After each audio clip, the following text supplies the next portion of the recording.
السلام علیکم ورحمۃ اللہ وبرکاتہ۔ ہفتہ واری اجتماع میں تشریف لانے والی تمام خواتین، اس ہفتے کا جو سبق ہے وہ اتفاق سے ٹائپ نہیں ہو پایا،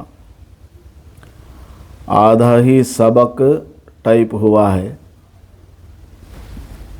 انشاءاللہ اگلے ہفتے پہلا اور دوسرا، یعنی آج کا اور اگلے ہفتے کا دونوں سبق انشاءاللہ اگلے ہفتے آپ کو دے دیا جائے گا۔ ابھی شعبان کا مہینہ چل رہا ہے، اس مہینے کے تعلق سے حضرت امی عائشہ رضی اللہ تعالی عنہا بیان فرماتی ہیں کہ رسول اکرم صلی اللہ علیہ وسلم پورے سال میں رمضان کے علاوہ سب سے زیادہ ماہ شعبان کے روزوں کا اہتمام فرماتے تھے۔ ماہ شعبان میں اتنے روزے رکھتے کہ رمضان شروع ہو جاتا تھا، یعنی پورے مہینے کا روزہ رکھا کرتے تھے۔ بعض صحابہ کی بھی یہی تمنا تھی کہ ہم بھی ماہ شعبان کے پورے روزے رکھیں، تو آپ صلی اللہ علیہ وسلم نے منع فرمایا تاکہ امت کے اوپر بوجھ نہ ہو جائے، اور نبی پاک صلی اللہ علیہ وسلم نے جو باتیں اس روزے سے متعلق بیان فرمائی ہیں، علماء کرام نے ان کا خلاصہ نکال کر بتایا کہ ماہ شعبان میں زیادہ سے زیادہ 15 شعبان تک روزہ رکھیں، اس کے بعد نہ رکھیں، تاکہ کہیں ماہ رمضان کے روزے رکھنے میں کمی کوتاہی نہ ہو جائے۔ اس لیے ماہ شعبان میں روزہ 15 شعبان کے اندر جتنا زیادہ ہو سکے رکھنے کی کوشش کرنی چاہیے۔ نفل روزے اس کو کہا جاتا ہے، کوئی دن کوئی تاریخ وغیرہ متعین نہیں ہے، جتنے آپ سے ہو سکے رکھ سکتی ہیں۔ اور حضرت اسامہ ابن زید رضی اللہ تعالیٰ عنہ سے روایت ہے کہ انہوں نے سرکار دو عالم صلی اللہ علیہ وسلم سے پوچھا کہ یا رسول اللہ، ماہ شعبان میں ہم نے دیکھا کہ آپ بہت زیادہ روزہ رکھتے ہیں، اس کی کیا وجہ ہے؟ کوئی نہ کوئی خاص بات تو ہوگی کہ آپ ماہ شعبان میں بڑے ہی اہتمام کے ساتھ نفل روزے رکھتے ہیں۔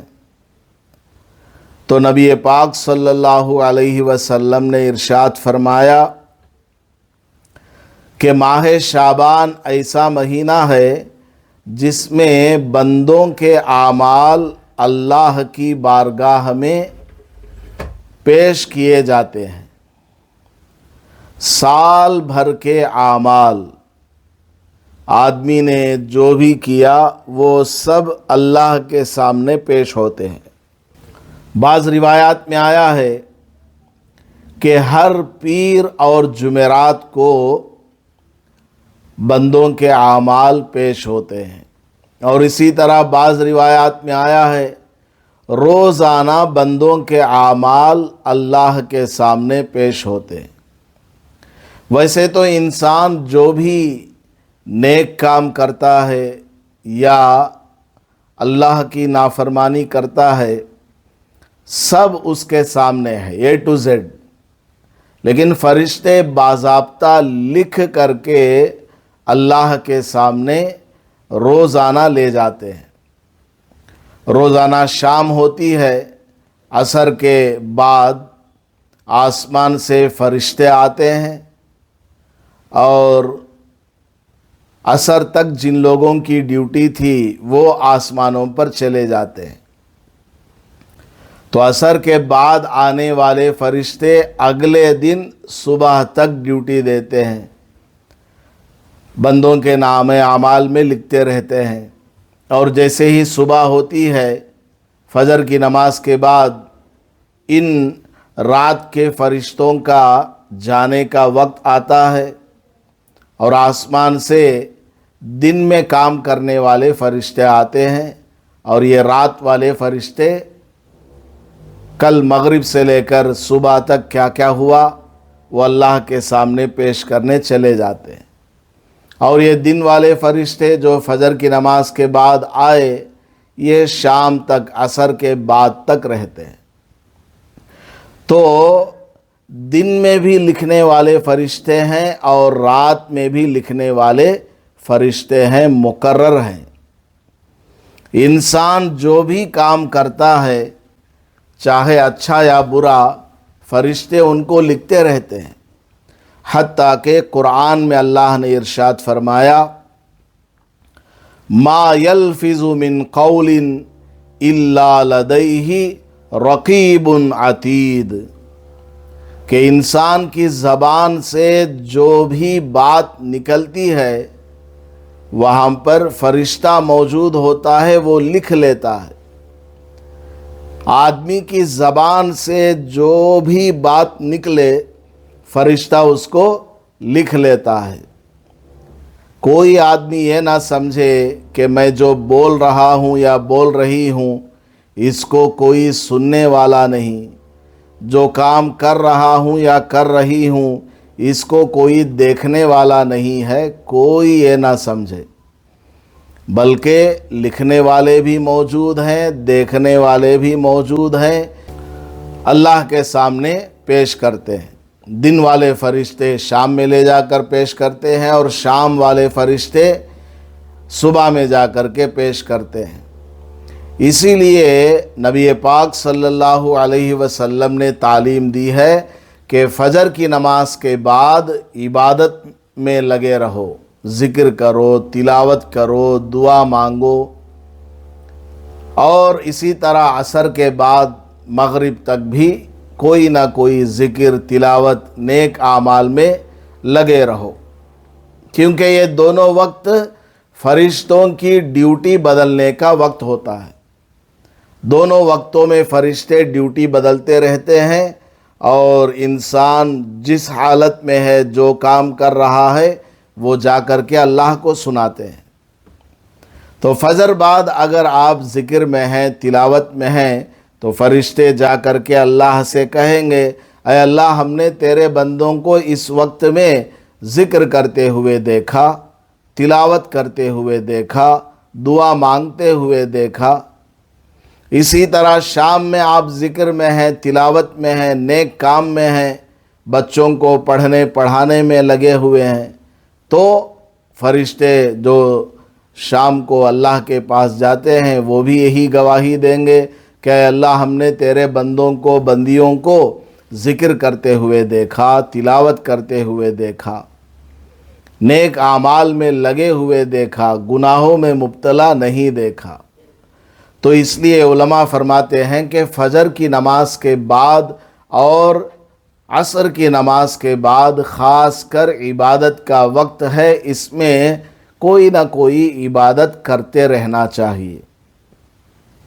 انتہائی افسوس کی بات ہے وہ گھر جس میں سب لوگ 7-8 بجے تک سوتے رہتے ہیں، نہ نماز کا خیال ہے، نہ قرآن کا خیال ہے، نہ ذکر کا خیال ہے، سوتے رہتے ہیں اور نماز کو چھوڑ دیتے ہیں، تو فرشتے جا کر اللہ سے کیا شکایت کریں گے؟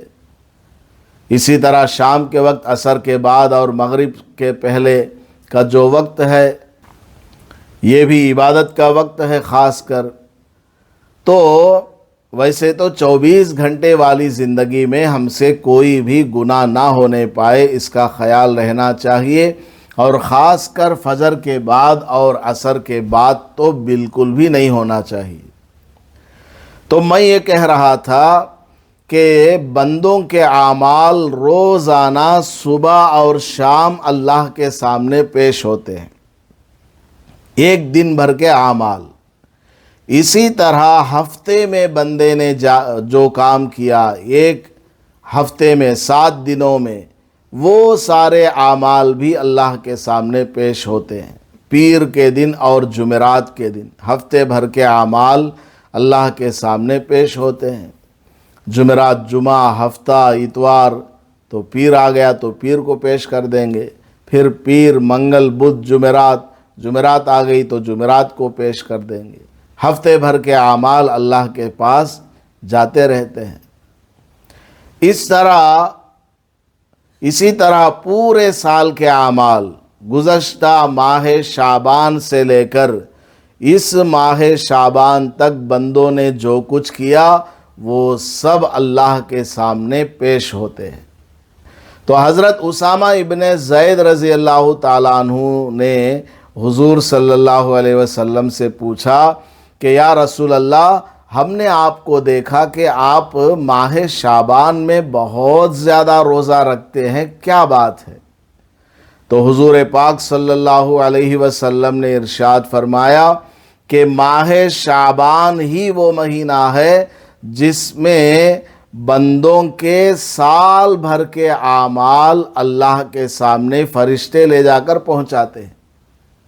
تو جس وقت میرا نام اعمال اللہ کے سامنے پیش ہو تو میرا دل چاہتا ہے کہ میں روزے کی حالت میں رہوں، کیونکہ جو بندہ روزے کی حالت میں ہوتا ہے اللہ تعالیٰ کو اس پر ترس آ جاتا ہے اور اللہ تبارک و تعالیٰ ان کو معاف کر دیتا ہے۔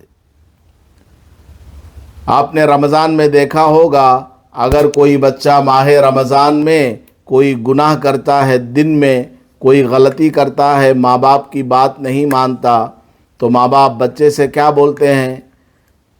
ابھی تو روزے سے ہے اس لیے میں تم کو کچھ نہیں بول رہا ہوں، جب روزہ افطار کر لوگے تب ہم تمہارا حساب لیں گے، کیونکہ روزے سے ہے اس لیے اس کو ابھی چھوڑ دیا جاتا ہے۔ روزہ افطار کرنے کے بعد اس کی جو بھی ڈانٹ ڈپٹ ہے، پٹائی وغیرہ ہے، وہ کرتے ہیں۔ تو اللہ تبارک و تعالیٰ تو سب سے زیادہ رحم کرنے والا ہے، تو وہ روزے کی حالت میں جو ہے اس کو کیوں سزا دے گا؟ تو نبی پاک صلی اللہ علیہ وسلم نے ارشاد فرمایا کہ ماہ شعبان میں بندوں کے اعمال آسمانوں پر اٹھائے جاتے ہیں، سال بھر کے اعمال، اور وہ اللہ کے سامنے پیش ہوتے ہیں۔ تو میرے نام اعمال میں کہیں کوئی کمی نہ ہو جائے اور اللہ تعالیٰ ناراض نہ ہو جائے، اس لیے میں ماہ شعبان میں روزہ رکھتا ہوں، تاکہ جب اللہ تعالیٰ مجھے دیکھے تو میں روزے سے رہوں اور اللہ تعالیٰ مجھ پر رحم فرما دے اور معاف فرما دے۔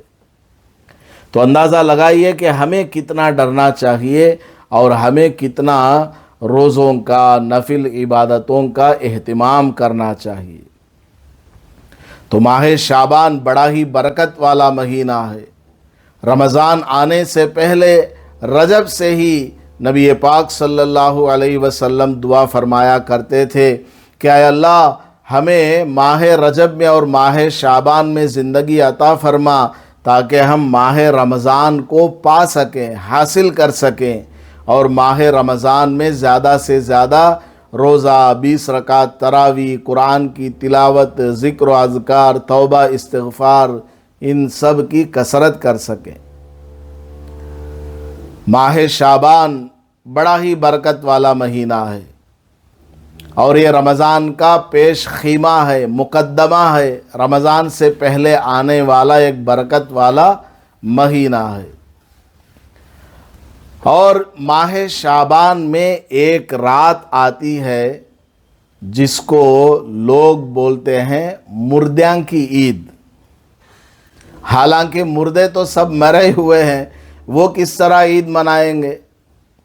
یا بڑی رات بولتے ہیں، رات جو ہے بڑی، بڑی رات بولتے ہیں یا بڑاں کی عید بولتے ہیں، یہ سب لوگوں نے نام رکھے ہوئے ہیں۔ اصل نام اس رات کا ہے شب براءت، شب براءت۔ اس رات میں اللہ تبارک و تعالی ہزاروں لاکھوں لوگوں کی بخشش کا فیصلہ فرماتا ہے، اور یہ رات آتی ہے 14 شعبان اور 15 شعبان کی بیچ والی رات۔ 14 شعبان گزر جائے، شام کا وقت ہو جائے تو مغرب کے بعد سے یہ رات شروع ہو جاتی ہے، تو اس کو شب برات کہا جاتا ہے، براعت کی رات، چھٹکارے کی رات۔ تو اس برکت والی رات میں ہمیں عبادت کر کے اللہ تبارک و تعالیٰ سے معافی تلافی کرا لینی چاہیے۔ اب یہ رات کب آنے والی ہے انڈیا میں؟ 13 فروری کو آنے والی ہے۔ ابھی 2025 میں 13 فروری کو مغرب کے بعد سے یہ رات شروع ہو جاتی ہے اور صبح تک رہتی ہے۔ بڑی فضیلت والی رات ہے، اس پر بھی انشاءاللہ کبھی آگے چل کر مختصر آپ کو بیان کروں گا۔ یہ جو 15 شعبان کی رات ہے، اس میں اللہ تبارک و تعالی ہر آدمی کی بخشش فرما دیتا ہے، ہر آدمی کی مغفرت فرما دیتا ہے۔ البتہ کچھ لوگ ایسے ہیں کہ اس رات میں بھی ان کی بخشش نہیں ہوتی۔ فضیلت والی رات ہے، مغفرت والی رات ہے، برکت والی رات ہے، اس کے باوجود کچھ لوگ ایسے ہیں جن کی مغفرت اس رات میں بھی نہیں ہوتی۔ اگر انہوں نے توبہ نہیں کیا، استغفار نہیں کیا، اپنے گناہوں سے معافی تلافی نہیں کی، تو پھر ان کی بخشش نہیں ہوگی، چاہے پورے محلے والے مل کر کے ان کے لیے دعائیں کریں مغفرت کی، کوئی فائدہ ہونے والا نہیں ہے۔ ان میں سے پہلا شخص ہے کفر اور شرک میں مبتلا ہونے والا، یا کفر اور شرک میں مبتلا ہونے والی عورت۔ یعنی کوئی ایسے ہیں جو اللہ کا انکار کر دیتے ہیں، اللہ کے خدا ہونے سے ہی انکار کر دیتے ہیں، اس کو بولتے ہیں کفر۔ اور ایک ہے شرک۔ شرک کا مختصر معنی اور مطلب یہ ہے کہ اللہ تبارک و تعالیٰ کی ذات میں، صفات میں دوسروں کو شامل کرنا، شریک کرنا۔ مثال کے طور پر اولاد دینے والا اللہ تعالیٰ ہے، عزت دینے والا اللہ تعالیٰ ہے، دولت دینے والا اللہ تعالیٰ ہے، برکت دینے والا اللہ تعالیٰ ہے، کسی کام کو کامیاب بنانے والا اللہ تعالیٰ ہے۔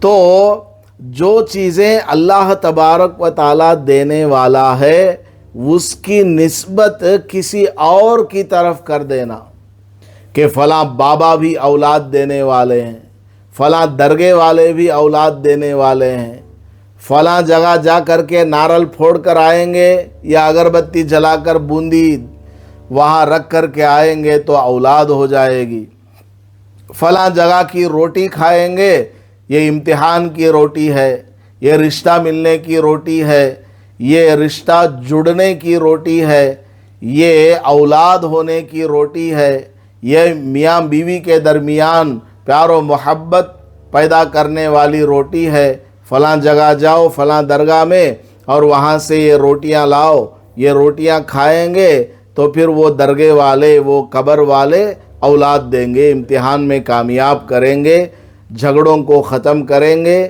اور رشتے وغیرہ ہونے کی توفیق دیں گے۔ یہ سب جو ہے شرک ہے، یہ سب کرنے والا تو اللہ تعالیٰ۔ کوئی بندہ، کوئی ولی، کوئی پیر، کوئی مرشد، حتیٰ کہ کوئی پیغمبر، یہاں تک کہ سب سے بڑے پیغمبر حضرت محمد الرسول اللہ صلی اللہ علیہ وسلم بھی کسی کی کوئی دعا کو قبول نہیں فرماتے۔ دعا سننے والا، دعا قبول کرنے والا تو اللہ تبارک و تعالی ہے۔ منت اگر مانی جائے تو اللہ سے مانی جائے، دعا مانگی جائے تو اللہ تبارک و تعالی سے مانگی جائے۔ اللہ کے علاوہ کوئی قبر والا، کوئی درگاہ والا، کوئی کچھ نہیں کر سکتا۔ تو جو عورتیں یا جو مرد اس طرح کے کام کر رہے ہیں کہ کسی جھاڑ کے پاس چلے گئے، رسی باندھ دیا، تالا لگا دیا وہاں پر، یا وہاں بوندی لگائے، اگربتی جلائے، یا فلاں فلاں کاموں میں مبتلا ہوئے، یہ سب شرک میں مبتلا ہے۔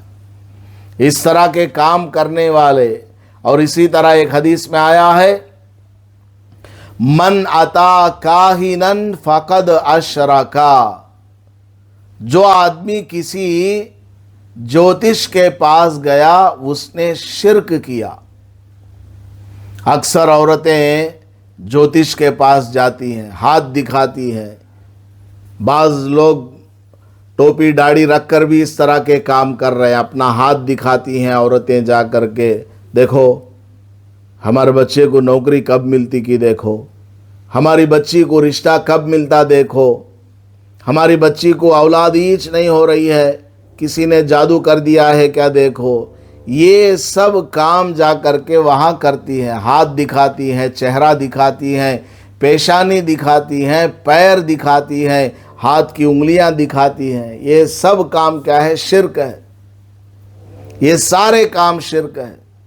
آئندہ چل کر کیا ہونے والا ہے کسی کو معلوم نہیں۔ اب ایک سیکنڈ کے بعد چل کر کے کیا ہونے والا ہے کسی کو معلوم نہیں۔ اللہ تعالیٰ ہی سب کچھ جاننے والا ہے کہ کس آدمی کا کون سا کام کب ہونے والا ہے اور کب نہیں ہونے والا ہے۔ عورتیں جا کر کے ہاتھ وغیرہ دکھاتی ہیں، گوگل وغیرہ میں بھی عورتیں سرچ کر کے تلاش کر کے یہ سب چیزیں دیکھتی رہتی ہیں۔ گھر میں بچہ پیدا ہوا تو بچہ پیدا ہونے کے بعد نام رکھنا ہے تو بولتی ہیں کہ اس کا ستارہ دیکھو۔ بہت ساری عورتیں بچوں کو بھیجتی ہیں کہ ان کا نام رکھنا ہے، بچہ ہوا ہے، ذرا ستارہ دیکھ کو رکھو۔ اب ستارہ دیکھنے کے واسطے میں آپ کو ایک فلائٹ بک کر لے کو آسمان میں جاگو آنا۔ آج کون سا ستارہ آسمان میں ہے گھر کو؟ سب بیکار کے کام ہیں۔ تو جو یہ اس طرح ہاتھ وغیرہ دکھاتی ہیں، چاہے مسلمان کے پاس دکھائیں یا غیر کے پاس دکھائیں، طوطے والے کے پاس جائیں یا گوگل وغیرہ میں سرچ کریں، سب یہ شرک ہے۔ اللہ تعالیٰ کہتا ہے وَمَا تَدْرِي نَفْسٌ مَاذَا تَكْسِبُ غَدًا، 21ویں پارے میں ہے۔ کوئی آدمی نہیں جانتا کہ کل جا کر کیا ہونے والا ہے۔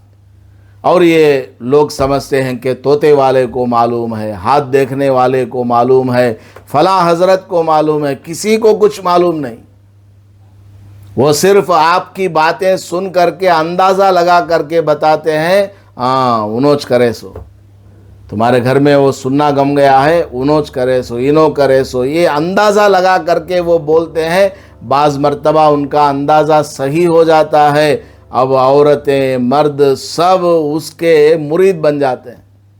فلاں حضرت بولے ہاتھ دیکھ کو، ڈھیلیز دیکھ کو، ڈور نمبر دیکھ کو، ڈیٹ آف برتھ دیکھ کر بولے، انہوں بولے سو کریکٹ ہوا ہے۔ کیا انہوں اللہ میاں ہیں کیا؟ لا حول ولا قوت الا باللہ۔ تو اس طرح ہاتھ دکھانا، یہ سارے کام کرنا شرک ہے۔ اگر کوئی عورت یا مرد اس طرح کے کاموں میں مبتلا ہے تو شب برات کی رات میں بھی ایسے لوگوں کی مغفرت نہیں ہوتی۔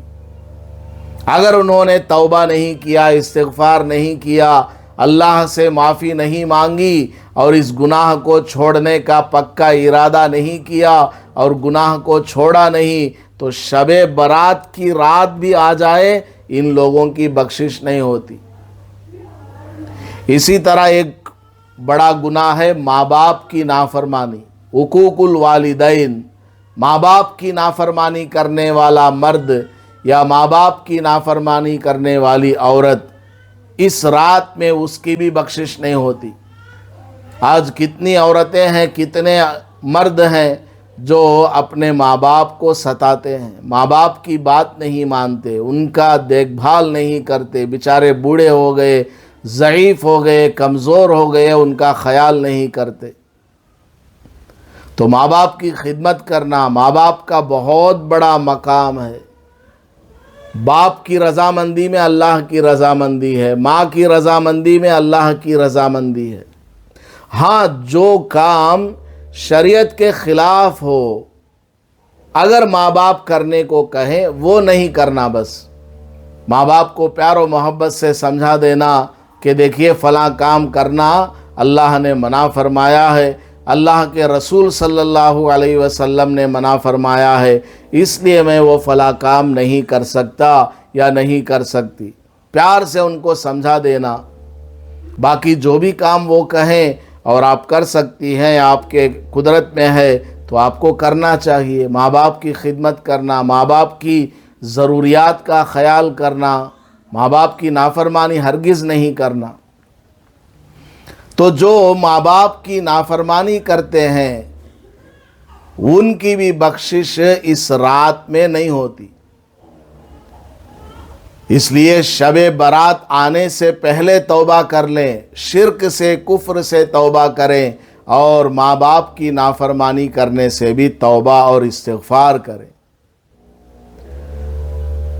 ایسے ہی ایک آدمی وہ ہے جس کی بخشش شب برات میں نہیں ہوتی، اور وہ کون ہے؟ قطع رحمی کرنے والا، یعنی رشتہ ناتا توڑنے والا۔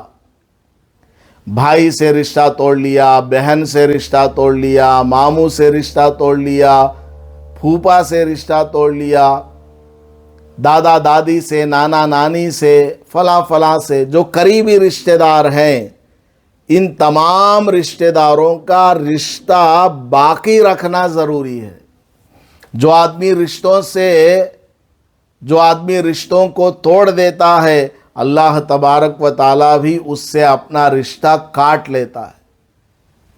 کتنے لوگ ایسے ہیں، 4 پیسے مل جاتے ہیں تو چھوٹی بہن کو بھول جاتی ہیں، یا بڑی بہن کو بھول جاتی ہیں، یا اپنے بھائی کو بھول جاتی ہیں۔ اسی طرح مرد بھی 4 پیسے آ گئے، بہن کو بھول گیا، اپنے بھائی کو بھول گیا، اپنے ماموں کو بھول گیا، یعنی رشتہ ہی توڑ دیا۔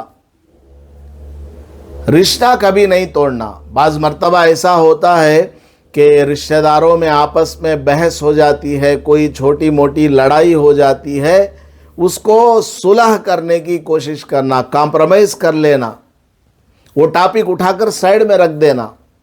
کبھی عید کا موقع آئے تو آپ کے یہاں سے ان کے گھر میں بھی کھانا جائے، وہ آپ کو دیں تو آپ بھی کھائیں۔ اگر وہ سود کمانے والے ہیں، حرام کمانے والے ہیں، اس لیے آپ ان کے گھر نہیں جاتے تو نہیں جانا چاہیے۔ ان کے گھر جا کر کے ان کو پیار و محبت سے سمجھانا، کھانا مت کھاؤ، پانی نہ پیو، لیکن پیار سے سمجھانا۔ اڑلا کر کے، چیخ کر کے ان کو نہیں بات کرنا، جاؤ ہمیں تمہارے ڈھیلیس کھنلتے نے، تمہیں بیاس کھانے والے، تمہیں سود کھانے والے، تمہیں ایسا نہیں بولنا۔ پیار سے ان کو سمجھانا، سود بہت بڑا پاپ ہے، حرام ہے، بلکہ محنت کر کے کماؤ، حرام کمائی کو چھوڑو، حلال کمائی حاصل کرو۔ پیار و محبت سے ان کو نصیحت کرنا، اور یہ بولنا ہم تو آپ کا ہر سامان کھائیں گے، ہم تو آپ کی ہر چیز کھائیں گے پیئیں گے، لیکن آپ یہ سود کا کاروبار چھوڑ دو۔ اس طرح ان کو پیار و محبت سے سمجھانا، رشتہ ختم نہیں کرنا۔ اگر انہوں نے نہیں مانا تب بھی رشتہ باقی رکھنا، اپنی طرف سے ان کو نصیحت کرتے رہنا، کبھی ملاقات ہو تو سلام کرنا، سال میں 1-2 مرتبہ فون کر کے ان سے بات چیت وغیرہ یہ سب رکھنا، رشتہ بالکل ختم نہیں کرنا۔ جو قریبی رشتے ہیں ان کو باقی رکھنا، توڑنا نہیں ہے، خونی رشتوں کو بالکل باقی رکھنا ہے۔ اور بڑی عجیب بات نبی پاک صلی اللہ علیہ وسلم نے ارشاد فرمائی ہے کہ جو آدمی رشتوں کو توڑ دیتا ہے، اسی دنیا میں اس کی سزا بھگتے گا۔ اندازہ لگائیے کیا فرمایا حضور نے، جو آدمی خونی رشتوں کو ختم کر دیتا ہے اسی دنیا میں اس کو سزا ملے گی۔ اگر ہم نے ماں باپ سے اپنا رشتہ توڑ لیا، یاد رکھیے ہماری اولاد بھی بڑے ہونے کے بعد ہم سے اپنا رشتہ توڑ دے گی۔ اگر ہم نے کسی سے قریبی رشتہ دار سے، خونی رشتہ دار سے رشتہ توڑ لیا، ہم سے بھی کوئی قریبی اور خونی رشتہ دار اپنا رشتہ توڑے گا۔ کما تدین تدان، جیسا کرو گے ویسا بھرو گے۔ دنیا ہی میں سزا مل کر کے رہے گی۔ رشتہ ناتا توڑنے والے کی عمر کم ہو جاتی ہے، یعنی اس کی عمر کے اندر سے برکت ختم ہو جائے گی، کمائی میں برکت ختم ہو جائے گی، روزی میں برکت ختم ہو جائے گی۔ دکھنے میں لگے گا بہت پیسہ ہے، بہت بڑی بلڈنگ ہے، لیکن وہ سب اس کو فائدہ نہیں دے سکتے، سکون نہیں ملے گا۔ ان پیسوں سے یہ استفادہ نہیں کر سکتا، وہ پیسے کسی اور کام میں، بیکار کام میں لگ کر کے ضائع ہو جائیں گے۔ تو رشتوں کو کبھی ختم نہیں کرنا، رشتوں کو باقی رکھنا۔ جو بھی رشتے ہیں، چاہے وہ غریب ہو چکے ہوں، چاہے وہ مالدار ہو چکے ہوں، سب سے تعلق رکھنا، سب سے ملتے رہنا، سال میں 1-2 مرتبہ ان کے پاس آتے جاتے رہنا، اور جہاں آ نہیں سکتے، جا نہیں سکتے، فون وغیرہ سے بات چیت کرنا، اور خاص کر چھوٹوں کو اپنے بڑوں سے رابطہ رکھنا، کیونکہ وہ بڑے ہیں، ہم چھوٹے ہیں۔ بہرحال ان کی غلطی ہے، کوئی بات نہیں، چلو چھوڑو سمجھ کر چھوٹے ان کے پاس چلے جائیں۔ آپ جتنا آگے بڑھیں گی اللہ تبارک و تعالی اتنا زیادہ آپ کو ثواب دے گا۔ سامنے والا بھی گھٹ ہے، آپ بھی گھٹ ہے، سامنے والے بھی سخت، آپ بھی سخت، تو پھر رشتہ بنے گا کیسے؟ رشتہ ختم ہو جائے گا۔ تو جو آدمی خونی رشتوں کو توڑنے والا ہے، شب برات میں بھی اس کی مغفرت نہیں ہوتی، شب برات میں بھی اس کی بخشش نہیں ہوتی، اگر اس نے توبہ نہیں کیا، استغفار نہیں کیا، اس طرح کے گناہوں کو نہیں چھوڑا تو۔ اسی طرح حدیث میں آتا ہے، نبی پاک صلی اللہ علیہ وسلم نے ارشاد فرمایا، کسی مسلمان سے کینہ اور بغض رکھنے والا مرد یا عورت کی بھی اس شب برات میں بخشش نہیں ہوتی، چاہے کتنی وہ نماز پڑھ لے، کتنی دعائیں مانگ لے، جب تک کہ توبہ نہ کر لے، معافی نہ مانگ لے، اللہ تعالیٰ اس کی بخشش نہیں فرمائے گا، مغفرت نہیں فرمائے گا۔ کینہ اور بغض کسے کہتے ہیں؟ سامنے والے کے پاس بہت سارا مال ہے، سامنے والے کے بچے بہت اچھا پڑھتے ہیں، سامنے والے کے بچوں کا رشتہ جم گیا، اور بہترین جگہ رشتہ جم گیا، شادی بھی ہو گئی، بچے والے بھی ہو گئے، یہ سب دیکھ کر کے دل کے اندر ایک ناگواری پیدا ہونا، دل کے اندر ایک کڑن محسوس کرنا، کتنا امپروو ہو جاتے ہیں، بلڈنگاں بنا لیتے ہیں، ان کے پاس بینک بیلنس کتنا آ گیا، ان کے بچے ماشاء اللہ کیا ہیں، کیا اچھا پڑھتے ہیں، یہ کیا کیا ان کو ڈگریاں ملی ہیں، اور ان کے رشتے بھی اچھے ہو گئے۔ یہ سب سوچ کر کے سامنے والے کا کچھ نقصان تو نہیں کر سکتے، اس لیے دل میں ایک غصہ رکھنا ان کے بارے میں، انہیں کنگال ہو جانا، اس کی بلڈنگ گر جانا، انہیں برباد ہو جانا، اس کی بچی کا رشتہ ٹوٹ جانا، اس کا مرد اسے طلاق دے ڈالنا، اس کے بچے بیمار پڑ جانا، اس طرح دل کے اندر ہی سوچتے رہنا، یہ سب کیا ہے؟ کینہ اور بغض کہلاتا ہے۔ اس طریقے سے اپنے دل کے اندر کسی بھی مسلمان کے بارے میں کوئی خیال رکھتا ہے یا کوئی عورت اس طرح کا خیال رکھتی ہے تو پھر اس کی بھی بخشش آج کی رات میں نہیں ہوگی، یعنی شب برات میں جبکہ یہ فضیلت والی رات ہے، لاکھوں لوگوں کی اللہ تعالیٰ دعائیں سنتا ہے اور مغفرت کرتا ہے، لیکن اس طرح کا کوئی آدمی ہے تو اس کی بخشش ایسی فضیلت والی رات میں بھی نہیں ہوتی۔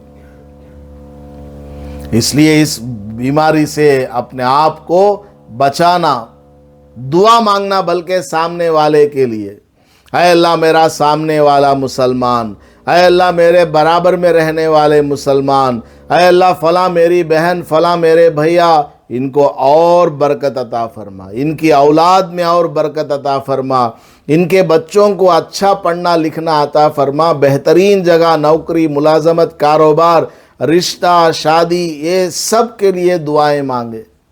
اور عجیب بات میں آپ کو بتاؤں، اس سے پہلے بھی میں نے آپ کو بتایا ہے، اگر کوئی مسلمان کسی دوسرے مسلمان کے پیٹھ پیچھے اس کی بھلائی کے لیے دعا مانگتا ہے، اللہ تعالیٰ خود اس کے دعا مانگنے والے کے لیے بھلائی کا فیصلہ کرتا ہے۔ آپ نے مان لیجئے آپ کا نام زینب ہے، آپ نے فاطمہ کے لیے دعا مانگی، اس کے سامنے نہیں، پیچھے، سامنے بھی دعا کرنا چاہیے، پیچھے خاص کر کے دعا مانگی، تہجد میں یا کسی نماز کے بعد یا بیٹھے بیٹھے، اے اللہ یہ جو فاطمہ ہے محلے میں، اس کو برکت عطا فرما، اولاد میں برکت، کمائی میں برکت، گھر میں برکت، زندگی میں برکت عطا فرما۔ اس طرح آپ نے دعا مانگی تو اللہ تعالیٰ اس زینب کی زندگی میں بھی برکت ڈالتا ہے، اس زینب کے لیے بھی دعا قبول فرماتا ہے۔ تو اپنا دل بڑا رکھنا چاہیے اور سب کے لیے بھلائی کی دعائیں مانگنا چاہیے۔ تو جو آدمی مسلمان مرد یا عورت کسی مسلمان کے بارے میں اپنے دل میں بغض یا کینہ کپٹ رکھتے ہیں، اللہ تعالیٰ شب برات جیسی فضیلت والی رات میں بھی ان کی بخشش نہیں فرماتا۔ اس لیے خوب ابھی سے ارادہ کرے بیٹھے بیٹھے کہ آج کے بعد بلکہ اب سے ہی میرے دل میں کسی کے بارے میں کوئی برا خیال نہیں ہے، اب تک جو کچھ اے اللہ میں نے کیا میں اس کو چھوڑتی ہوں، اے اللہ مجھے معاف فرما۔ یہ آپ لوگ ارادہ کر لیں۔ اسی طرح حدیث میں آتا ہے کہ شب برات جیسی فضیلت والی رات میں بھی ایک آدمی ایسا ہے اس کی مغفرت نہیں ہوتی۔ وہ کون ہے؟ شراب پینے والا، نشہ کرنے والا، شراب پینے والا۔ شراب تمام بیماریوں کی جڑ ہے، تمام برائیوں کی جڑ ہے۔ اسی طرح بدکاری کرنے والا مرد اور عورت۔ تو ابھی شب برات آ رہی ہے، اگر کوئی ان گناہوں میں مبتلا ہے، شروع سے لے کر اب تک میں نے ڈیٹیل سے بتایا ہے، شرک کرنے والا، ماں باپ کو ستانے والا، لوگوں کے بارے میں کینہ کپٹ رکھنے والا اور رشتوں کو توڑنے والا، شراب پینے والا، بدکاری کرنے والا، یا جو بھی مرد ہے عورت ہے، اگر شب برات آنے سے پہلے توبہ اور استغفار نہ کریں تو پھر اس رات میں بھی جتنی دعائیں مانگو اللہ تعالیٰ دعاؤں کو سنتا نہیں، اس کی دعا کو قبول نہیں فرماتا اور اس کی مغفرت نہیں فرماتا۔ اس لیے رات آنے سے پہلے سچی پکی توبہ کر لیں۔ اس کے علاوہ اور بھی بہت سارے گناہ ہیں، بڑے بڑے گناہ۔ حدیث میں مختصر اشارہ کیا گیا ہے کہ کبیرہ گناہوں سے اپنے آپ کو بچانا اور توبہ اور استغفار کر لینا۔ تو جتنے بھی بڑے بڑے گناہ ہیں، کسی کی ہم غیبت کرتے ہیں اور کسی کی چغلخوری کرتے ہیں یا کسی کا مال ناجائز طریقے پر ہم نے رکھ لیا، اس طرح جتنے بھی بڑے گناہ ہیں، ہر بڑے گناہ سے بچنا ضروری ہے، ہر بڑے گناہ سے توبہ اور استغفار کرنا ضروری ہے۔ کریں گے توبہ اور استغفار تو اللہ تبارک و تعالی مغفرت فرمائے گا، اللہ تبارک و تعالی بخشش فرمائے گا۔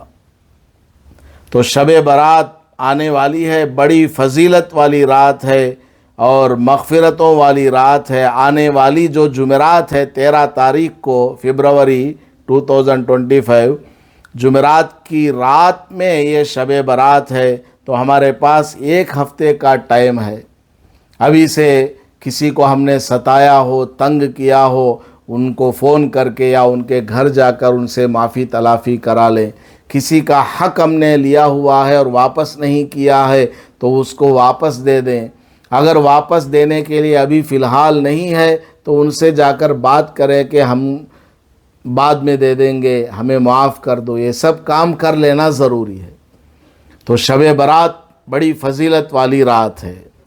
اور بعض عورتیں پوچھتی ہیں کہ شعبان کے کتنے روزے ہیں. میں نے شروع میں ہی بتا دیا کہ شعبان میں روزے کوئی متعین نہیں ہے. جتنا ہو سکے 15 شعبان تک آپ رکھ سکتی ہیں. 15 شعبان کے بعد بھی رکھنا جائز ہے، لیکن اس کے بعد روزہ رکھنے سے منع کیا گیا ہے، کہیں رمضان میں روزہ رکھنا مشکل نہ ہو جائے. اس لیے 15 شعبان تک آپ روزہ رکھ لیں، جتنے آپ سے ہو سکے. کسی بھی دن کوئی حرج کی بات نہیں ہے. البتہ خاص کر جمعہ کے دن روزہ نہیں رکھنا، جیسا کہ میں نے پچھلے سبق میں بھی آپ کو بتایا تھا. خاص کر جمعہ کا دن یہ سمجھ کر کے وہ فضیلت والا دن ہے، روزے میں زیادہ ثواب آئے گا، اس طرح سوچ کر نہیں رکھنا. نارمل کسی بھی دن آپ روزہ رکھ لیں، یا روزہ رکھتے رکھتے ڈیلی آپ رکھ رہی ہیں، جمعہ بھی آ گیا تو جمعہ کو بھی رکھ لیا اور اگلے دن بھی، یہ چلے گا. لیکن صرف جمعہ کے دن روزہ رکھنا، اس کو علماء کرام نے مکروہ فرمایا ہے. تو ماہ شعبان بڑا ہی برکت والا مہینہ ہے. اور ایک اہم بات، شب برات میں نیا کپڑا پہننا یہ کوئی ضروری نہیں ہے. شب برات کوئی عید تھوڑی ہے. مسلمانوں کے عید صرف رمضان ہے، یعنی عید الفطر اور بقر عید ہے. یہی 2 عید ہیں. شب برات کوئی عید کا دن نہیں ہے. تو شب برات کو عید سمجھ کر کے کپڑا پہننا غلط ہے. ویسے ہی پہن لیا، آج رات بھر مجھے عبادت کرنا ہے، اس نیت سے کچھ اچھے کپڑے پہن لیے اور عبادت کیا تو ٹھیک ہے. لیکن عورتیں نوے کپڑے پہنتے سو کیا واسطے ہے؟ 4 گلیاں میں دکھانے کے واسطے. بعض عورتیں، تمہیں نہیں، بعض عورتیں، کچھ عورتوں کا ارادہ اور نیت کیا ہے؟ ہمیں شب برات کو ایسا کپڑا پہنے، میری اوڑھنی فلان جگہ کی، برقع فلان جگہ کا، ڈریس فلان جگہ کا، کم میں انگوٹھی، گلے میں چین فلاں فلاں. دوسروں کو دکھانے کے لیے پہننا بالکل غلط ہے. اسی طرح شب برات ہے تو رات میں بریانی ضرور بننا ہے، میٹھا ضرور پکانا ہے، فلاں فلاں. یہ سب ضروری نہیں ہے، عید نہیں ہے وہ. ہاں آپ کا دل چاہا کہ آج رات بھر چونکہ جاگنا ہے، چلو کچھ اچھا بنا کر کے کھا لیتے ہیں، منع نہیں ہے، جائز ہے. لیکن اس کو عید سمجھ کر کے بنانا یہ غلط بات ہے. اسی طرح شب برات میں عورتیں کیا کرتی ہیں؟ دیکھو، مردیاں کی عید نا، عورتوں نے نام رکھا ہے، لوگوں نے نام رکھا ہوا کہ یہ مردوں کی عید. حالانکہ مردوں کی عید نہیں ہے، کسی کی بھی عید نہیں، بخشش والی رات ہے. اور اس رات میں اللہ تعالیٰ کئی لاکھ لوگوں کی بخشش فرماتا ہے، اس میں مردے بھی ہیں، زندہ بھی ہیں. تو اس لیے لوگ بول دیتے ہیں کہ آج مردوں کی بخشش ہوتی ہے تو مردیاں کی عید ہے. تو نام اس طرح نہیں رکھنا، غلط ہے. اور کیا کرتی ہیں عورتیں؟ گھر میں نانا کا انتقال ہو گیا، یا دادبا کا انتقال ہو گیا، یا کسی کا بھی انتقال ہو گیا، تو گھر میں شام میں کھانا وغیرہ تیار کر کے مغرب کے بعد یا عشاء کے وقت میں ایک باسن میں بریانی لا کر کے ایک روم میں رکھتی، سامنے جائے نماز بچھا کر کے ایک باسن میں بریانی، اور میٹھا بھی ایک کھوٹرا، وہ شیطان آنکھ کھالک جانا گیا کہ اس میں سے میٹھا بھی ایک کھوٹرا رکھتی ہیں اور اگربتی جلاتی ہیں. اگر نانا بیڑی پیتے تھے تو بیڑی کا کٹا بھی ایک رکھتی ہے. نانا لنگی پہنتے تھے تو لنگی بھی ایک رکھتی ہے. نانا ٹاول رکھتے تھے تو ٹاول بھی ایک رکھتی ہے. یہ سب کام کرتی ہیں عورتیں. پھر وہاں کوئلہ وغیرہ، کولسا وغیرہ جلا کر کے اس میں عود ڈالتی ہیں کہ یہ عود ڈالنا، اس میں کیا ہوتا عود ڈالے تو گھر میں خوشبو آتی ہوتا، کیا بھی ہوتا نہیں، نانا کو ٹوال بھی پہنچتا نہیں، لنگی بھی پہنچتا نہیں، نانا آ کر مٹھا بھی کھا کو جاتے ہیں، وہ بریانی بھی کھا کو جاتے ہیں۔ بعض عورتیں یہ سمجھتی ہیں وہ سب وہاں رکھ کر کے کچھ دعا وغیرہ پڑھ کر وہاں سے اٹھ کر آ جاتی ہیں، دروازہ کھلا رکھ کے، اور سب ایک سائڈ میں چلے جاتے ہیں۔ اب بچہ پوچھتا کیا ماں وہ کئی کو ادھر آگے رہے، نانا آتی رہے، نانا کی روح آتی یہاں پر، یا ابا کی روح آتی، دادا کی روح یہاں پر آتی ہے۔ سب بیکار بات ہے، سب غلط بات ہے۔ اگر آپ کو اپنے نانا کو ثواب پہنچانا ہے تو جو پلیٹ آپ نے وہاں رکھا ہے وہاں مت رکھو، ڈائریکٹ کھانے کے برتن میں سے کھانا نکالو، کسی غریب کے گھر پہنچاؤ کہ یہ میرے نانا کی طرف سے کھانا ہے۔ نانا کو ثواب پہنچانے کے لیے غریب کے لیے یہ کھانا ہے، یہ کپڑا غریب کے لیے ہے، میرے نانا کو دادا کو ثواب پہنچانے کے لیے، لیکن بیڑی کٹا بھیجو نہ کو۔ بہت ساری عورتیں اس طرح کرتی ہیں، بیڑی کا کٹا رکھتی ہے، انگڑ ڈبا رکھتی ہیں، بالکل غلط ہے۔ تو اس طرح کے کام نہیں کرنا، مصلی بچھا کر، جائے نماز بچھا کر یہ سب آئٹم وہاں رکھ کر، سب غلط ہے۔ آپ کو ان کے نام پر دینا ہے کبھی بھی دے سکتی ہیں، آج دے دو، کل دے دو، کبھی بھی۔ شب برات میں کپڑا دینا، شب برات میں ہی کھانا دینا غریبوں میں، یہ سب غلط ہے۔ کبھی بھی دے سکتے ہیں، کبھی بھی یہ کام کر سکتے ہیں۔ اسی طرح شب برات میں قبرستان جانے کو لوگ ضروری سمجھتے ہیں کہ آج شب برات ہے، سب کو قبرستان جانا ہے، بالکل غلط بات ہے۔ نبی پاک صلی اللہ علیہ وسلم زندگی میں ایک مرتبہ شب برات میں قبرستان میں گئے تھے، تو اگر کسی مرد کو اس پر عمل کرنا ہے تو زندگی میں ایک بار جا سکتا ہے۔ اور حضور اکیلے گئے تھے قبرستان، تو کوئی مرد جانا چاہے تو اکیلے جائے، یا اکیلے جانے میں ڈر لگتا ہے تو 2-3 آدمی مل کر کے جائے، منع نہیں ہے، لیکن زندگی میں بس ایک بار جاؤ۔ حضور نے کیا ہے اس لیے ہم بھی کریں گے، ٹھیک ہے، لیکن ہر سال جانا، جماعتوں کی جماعتیں بنا کر کے، ابا بھی جا رہے، شوہر بھی جا رہے، بچہ بھی، فلاں فلاں بھی، پورے گھر کے 10-15 آدمی مل کر کے قبرستان جا کر وہاں سورہ فاتحہ اور سورہ اخلاص یہ سب پڑھ کر کے دعا کر کے آتے ہیں۔ حالانکہ اپنے مرحومین کے لیے روزانہ کچھ پڑھ کر کے ثواب پہنچانا۔ آپ کو میں بتاتا ہوں، ہمارے استاد وغیرہ ہمیں فرماتے تھے، بلکہ وہ خود بھی عمل کرتے ہیں اس پر، کہ تمہارے جو بھی ابا ہیں، امی ہیں، دادا ہے، دادی ہے، نانا نانی، جو بھی قریبی رشتہ دار انتقال ہو گئے، سب کے لیے روزانہ کچھ نہ کچھ پڑھ کر کے دعا کرو۔ کم سے کم سورہ فاتحہ 1 مرتبہ اور 3 مرتبہ قل هو اللہ احد پڑھ کر کے دعا مانگو، اے اللہ میرے جتنے بھی رشتہ دار ہیں ان سب کو اس کا ثواب عطا فرما۔ یہ تو ڈیلی کرنے والا کام ہے، کیونکہ آدمی قبر میں چلا جاتا ہے تو ایک نیکی بھی وہ کما نہیں سکتا۔ تو جو لوگ زندہ ہیں ان کی ذمہ داری ہے کہ اپنے مرحومین کے لیے، مردوں کے لیے پورے سال ثواب پہنچاتے رہیں۔ اب لوگوں نے کیا کیا، روزانہ قرآن نہیں پڑھتے، نماز نہیں پڑھتے، مردوں کے لیے دعا نہیں مانگتے، شب برات میں آ کر کے سارے مردوں کو یاد کرتے ہیں، بالکل غلط بات۔ شب برات میں بھی ان کے لیے دعا کیجئے اور نارمل دنوں میں بھی کیجئے، لیکن نارمل دنوں میں کبھی کیے بغیر شب برات ہی میں جا کر کے یہ سب کرنا، یہ کیا ہے، اپنے من کا اسلام بنا لیا، جو کہ بالکل غلط ہے۔ اور شب برات میں کتنی نمازیں پڑھنا، واٹس ایپ وغیرہ میں وہ پوسٹرز آتے رہتے ہیں، آج کل یوٹیوب میں ہر آدمی مولوی بنا ہوا ہے، جہاں تھوڑی داڑھی آ گئی، ٹوپی آ گئی، عورتیں لا حول ولا قوت الا باللہ۔ آج ایک عورت کی ویڈیو میں نے دیکھی، تیلگو میں وہ بات کر رہی ہے اور مسئلے مسائل بتا رہی ہے۔ عورت کی آواز بھی عورت ہے، عورت کو اگر تعلیم دینا ہے تو گھر میں اس کو تعلیم دینا ہے،